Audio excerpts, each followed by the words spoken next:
नमस्कार, आज हम हैं चुनाव की चर्चा में वार्ड संख्या 2 के पार्षद पद के प्रत्याशी रविंद्र कुमार के साथ, और मैं इनसे जानना चाहूँगा कि क्या ये विकास करना चाहते हैं और किन किन मुद्दों पे ये विकास करेंगे, जनता इन्हें क्यों चुने, आदि तमाम मुद्दों पे बात होगी। सबसे पहले इनका परिचय इनसे ही पूछते हैं। सर, अपना परिचय दीजिएगा। मेरा नाम रविंद्र कुमार हुआ। मेरे पिताजी का नाम स्वर्गीय राजनारायण यादव हुआ। ग्राम बेदौली हुआ और इस समय नगर परिषद में प्रशिवन हो जाने के बाद इस वार्ड संख्या 2 हो गया। ग्राम मेरा बेदौली है।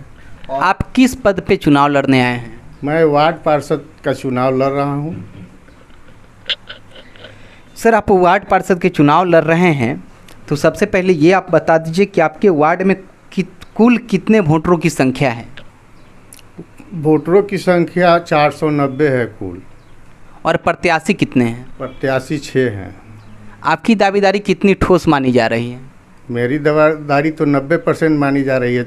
5 मत जो है हमारे प्रत्याशी हमारे साथ, उनका 10% ही। जैसे आप पहली बार आए हैं, आपकी क्षेत्र भी पहली बार नगर परिषद में प्रशिमन के बाद आया है, तो इसमें तो ये आरोप हम नहीं लगा सकते हैं कि पुराने लोगों ने कुछ गलत काम किया होगा, इस वजह से उन्हें लोग नकार रहे हैं। लेकिन ऐसा 6 में से आप में क्या कुछ खास है जो आपको ही लोग चुने? देखिए, मेन बात है शिक्षा का अभाव है। आज तक आज़ादी से लेके आज तक यह ग्राम उपेक्षित रहा। शिक्षा का अभाव है, जिसके कारण तरह तरह के प्रोपगंडा फैलाकर बहुत सारे कैंडिडेट को खड़ा किया गया है। लेकिन सबों में छवि जो मेरा है वह अलग है, और ये मैं किसी के ऊपर दोषारोपण नहीं करूँगा। जो भी मेरे साथ लड़ रहा है वो कोई चाचा है, कोई चाची है, कोई दादी है, कोई भाई है। जब आपका क्षेत्र ग्रामीण क्षेत्र में था तो आप कोई वैसा कार्य किए हैं जिससे समाज में आपकी पूछ ज़्यादा हो? आज तक 2001 में मैं चुनाव लड़ा था मुखिया के। उसके बाद 21 वर्षों के बाद फिर इस समर में कूदा हूँ। 21 वर्ष तक हमने समाज के लिए ही कुछ किया है। मेरा समाज जो है सो अशिक्षित है, जिसके कारण तरह तरह का प्रोपगंडा फैलाया जा रहा है और आपस में लड़ाने का काम किया जा रहा है। आपका कोई राजनीतिक पृष्ठभूमि भी है क्या? मेरा कोई राजनीतिक पृष्ठभूमि नहीं है। आप वैसे व्यवसाय क्या करते हैं? व्यवसाय तो मेरा मुख्य रूप से खेती है और थोड़ा एक व्यवसाय से जुड़ा हुआ जो होटल, छोटा सा व्यवसाय है मेरा। जब आपका क्षेत्र ग्रामीण था उस समय आपके क्षेत्र में नल जल, रोड, नाला, नली गली वगैरह का क्या स्थिति था? देखिए, वह तो जो भी आए वो ठगने का काम किए, और उस पर मैं टीका टिप्पणी इसलिए नहीं करना चाहता हूँ कि जो बीत गई सो बात गई। तो आज जब नगर में आपकी क्षेत्र आ गई है तो अब क्या स्थिति है? अब आगे आप क्या करना चाहिएगा? मेरा मुख्य रूप से मुद्दा है शिक्षा। जिस तरह से अशिक्षित लोग हैं उनको चाहते हैं कि जो बीत गया, जो अशिक्षित रह गए, अब जो है नया पीढ़ी हो, शिक्षित हो, जो हमारे जाने के बाद भी हो नाम लेके यहाँ शिक्षा को उजागर करने का काम इन्होंने किया। सर, नगर परिषद में आप चुनाव लड़ने आए हैं और चुनाव लड़िएगा, परिणाम तो जो भी आए, बट इतना सुना जाता है कि नगर परिषद में हमेशा अनियमितता होता है, जिससे लोग भी काफ़ी आक्रोशित रहते हैं। फिर आप चुनाव जीतने के बाद नगर परिषद की अनियमितता में शामिल नहीं हो पाइएगा, इसका कैसे माना जा सके? इसमें हम लोग जितना भी शक्ति लगाना होगा, अन्याय नहीं होने देंगे जनता के साथ। इसके लिए जो भी करना पड़े मुझे, चाहे पद से त्याग क्यों न देना पड़े। चुनाव लड़ना आपकी चाहत है या फिर इसे आप पेशा बनाना चाह रहे हैं? नहीं, चुनाव तो लड़ना मेरा चाहत है। क्या मेरे क्षेत्र के जनता की चाहत है। जनता की मांग पर मैं चुनाव लड़ रहा हूँ। नॉमिनेशन आप कर चुके हैं, क्षेत्र में घूम भी रहे होंगे, लोगों की क्या राय है आपके प्रति? बोल दिए ना कि 90% लोगों का रुझान मेरे प्रति है। बाकी 10% तो रहता ही है विरोधी। संसद में होता क्या है कि बहुत सारे ऐसे भी प्रत्याशी हैं जो बोल नहीं पाते हैं, जिन्हें लिखने तक नहीं आता है, और वो अपने प्रतिनिधि को रख के काम करवाते हैं। तो वैसा तो कुछ आपके साथ नहीं होगा? नहीं, वैसा क्यों होगा। मैं स्वयं सक्षम हूँ कार्य करने के लिए और जनता के बीच रहने के लिए, और रहने का काम किया हूँ।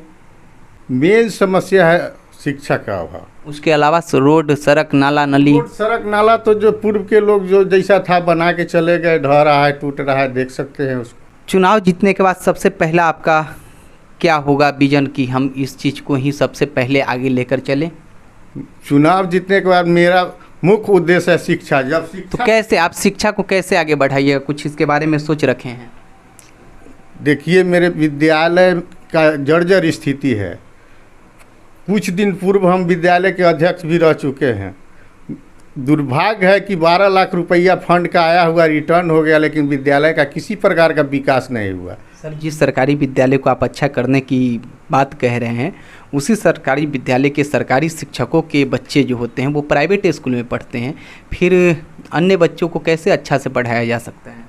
देखिए हम तो देखते हैं कि 3,000 के महीने पर प्राइवेट शिक्षक पढ़ाने जाते हैं प्राइवेट स्कूल में।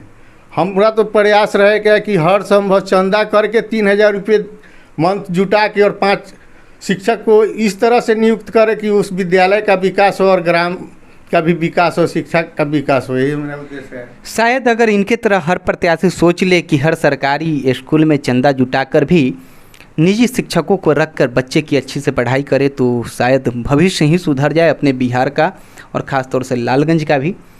खैर, एक चीज़ और इनसे पूछते हैं कि अगले वर्ष बाढ़ आई थी, बाढ़ के समय में इनके क्षेत्र की क्या स्थिति थी? अगले बार बाढ़ में मेरा 14 नंबर वार्ड बिल्कुल डूब चुका था। मेरे घर में 2.5 फीट पानी था।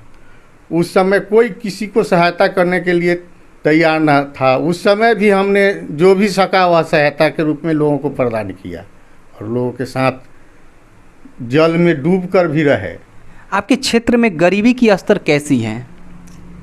60% गरीबों की संख्या है इस क्षेत्र में, जो बेरोजगारी का मार झेल रहा है, मजदूरी कर रहा है, कोई छोटा मोटा व्यवसाय करके जी रहा है। यही तो हम कूड़ा कचरा चुन के किसी तरह से जीवन यापन कर रहा है। यही तो मेरे क्षेत्र का दुर्भाग्य है। लालगंज नगर क्षेत्र अब नगर पंचायत से नगर परिषद हो गया है, इससे किन लोगों को ज़्यादा लाभ होगा? इससे तो अभी तत्काल में जुटने वाले लोगों को ही लाभ होगा।